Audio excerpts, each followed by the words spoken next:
आयुष्मान चिकित्सालय चित्रकूट धाम में आपका स्वागत है। मेरा नाम जीएस तिवारी।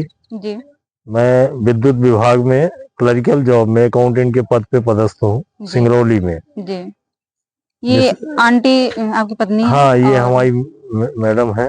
56 साल की एज है इनकी। जी जी। और सर कब से दिक्कत हुई थी इनको? इनको जनवरी के महीने से अचानक माने ये समस्या हुई ब्लीडिंग की, और वो भी बहुत ज्यादा एबनॉर्मल थी।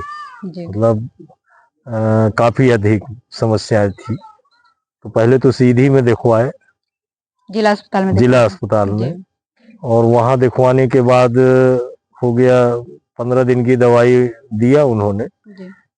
इसके बाद बोली बाद में 15 दिन बाद आइए तो फिर देखते हैं, हो सकता है कि इससे ठीक भी हो जाए, नहीं ठीक होगा तो फिर ऑपरेशन करना पड़ेगा। जब हम दोबारा गए 15 दिन बाद, तब उन्होंने वही चीज बताया। बोले ये तो अब आपकी समस्या लंबी हो गई और आपको ऑपरेशन करवाना ही पड़ेगा। फिलहाल मैं दवाई दे रही हूँ, लेकिन अब आप अगली बार जो है ऑपरेशन की तैयारी से आइएगा। दूसरी बार जब फिर वह माने दवाई जैसे ही खत्म हो, फिर वो समस्या चालू।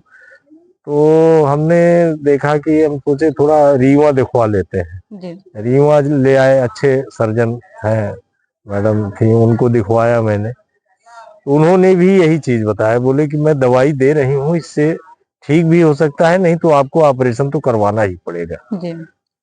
उनकी भी दवाई हम चलाए महीने भर, लगभग माने 15-20 दिन दवाई चलने के बाद जो है, जब दोबारा जो समस्या हुई तो उसमें ऐसा नहीं लगा कि अब कोई चांस मेरे पास बचा है। तो फिर हम लेके आए। मैडम बोली कि अब मैंने कहा था आपसे, अब ऑपरेशन के अलावा कोई दूसरा विकल्प नहीं है। आप जाइए, 10 दिन की दवा मैं दे रही हूँ।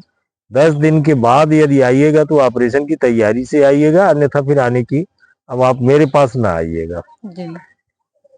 तो हमको डर था केवल ऑपरेशन से, कि सिर्फ इसी टेंशन में रह गया मैं। और जैसे ही दवाई खत्म हुई 10 दिन की उनकी। आपको यहाँ आयुष्मान चिकित्सालय चित्रकूट के बारे में कैसे पता चला? यहाँ के बारे में हमारा एक भतीजा, वैसे डॉक्टर ही है, BAMS किया है ग्वालियर से, उसने हमको राय दिया।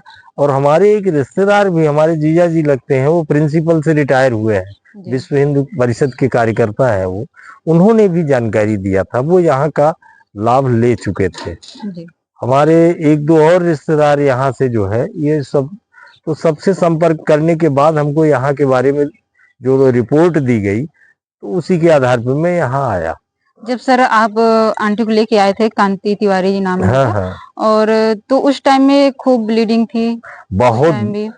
क्या वो 4 दिन का पीरियड, जो 10 दिन की दवाई उसने दिया था अंतिम, वो 4 दिन दवाई खाने के बाद मैं लेके यहाँ चला आया उसी पीरियड में, अन्यथा मैं यहाँ लाने की स्थिति में भी नहीं था।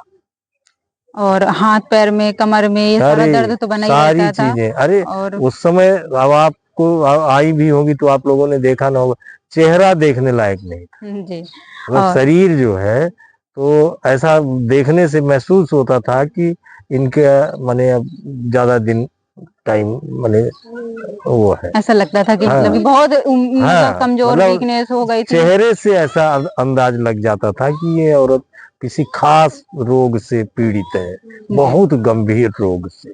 थायराइड की भी दवा चला दी थी अंग्रेजी में आपका 3-4 महीने से। सारी चीजें गुरुजी को जैसे ही हमने दिखाया, उन्होंने फर्स्ट टाइम ही बोल दिया था कि मैं ये 20 दिन की दवा दे रहा हूँ, आपको कहीं जाने की जरूरत नहीं है सर्जरी में।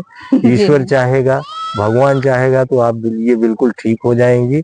और उसी में 20 दिन की दवा में ही अगली बार, बोले बीच में 1-2 दिन के लिए जब आप अंग्रेजी दवाई बंद करोगे, आयुर्वेदिक शुरू करोगे, तो हो सकता है कि आपको दिक्कत हो सकता है, पर अब माने उसको भी सहन करना पड़ेगा आपको।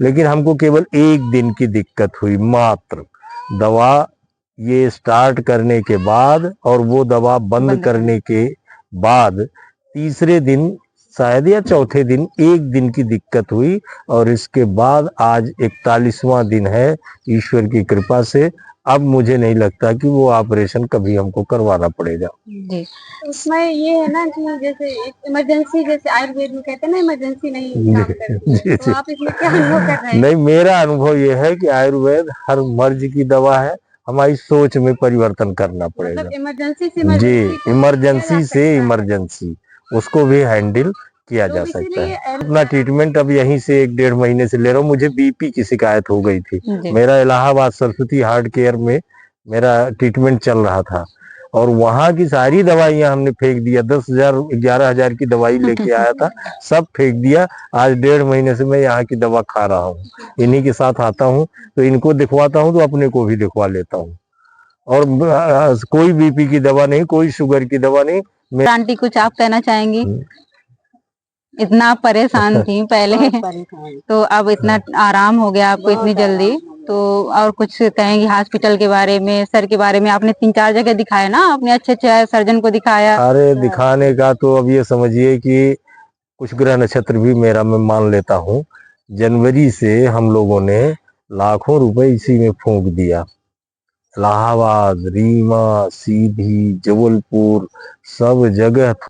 तो जैसे कोई चीज होती है अचानक तो बहुत झटका टाइप, अरे नहीं सब जैसे हम भी हो जाएंगे। बाकी लोग जैसे बीपी की गोली रोज सुबह उठे और जेब से ढूंढ रहे हैं कहाँ है बीपी और गोली। शुगर की तो डेली और शुगर की गोली जी। कहाँ है, वो इंजेक्शन क्या लगाते हैं वो। इंसुलिन तो वगैरह। वही डर हमको भी भरा हुआ था कि कहीं हमको भी हम भी न फंस जाए इसी में। तो थोड़ा सा भी अगर कोई दिक्कत हुई तो भड़बड़ा के भाग देते थे। तो इस भागने के चक्कर में हमने बहुत कुछ गंवाया। लेकिन लास्ट में हमने ये पाया कि भैया अगर हम यहाँ आ गए तो हमको कहीं जाने की जरूरत नहीं है। फिर अब भटकने की कोई जरूरत नहीं है। अब निश्चिंत होके बिल्कुल, माने कोई उसमें टेंशन भी नहीं है हमको। आराम से गोलियां उठता हूँ और बढ़िया। उसमें एक तो भ्रम है शरीर में, एक माने विश्वास है कि अगर फायदा नहीं की तो नुकसान भी नहीं करेगी। जी जी ये हमारा लीवर डैमेज नहीं करेगी, हमारी किडनी फेल नहीं करेगी, हमारा हार्ट जो है वो खराब नहीं करेगी। जी तो उस इतना तो माने विश्वास रहता है और इसी से उसको बड़ा बिल्कुल खाते रहते हैं। हाँ, एक पॉजिटिव सोच के साथ। जी।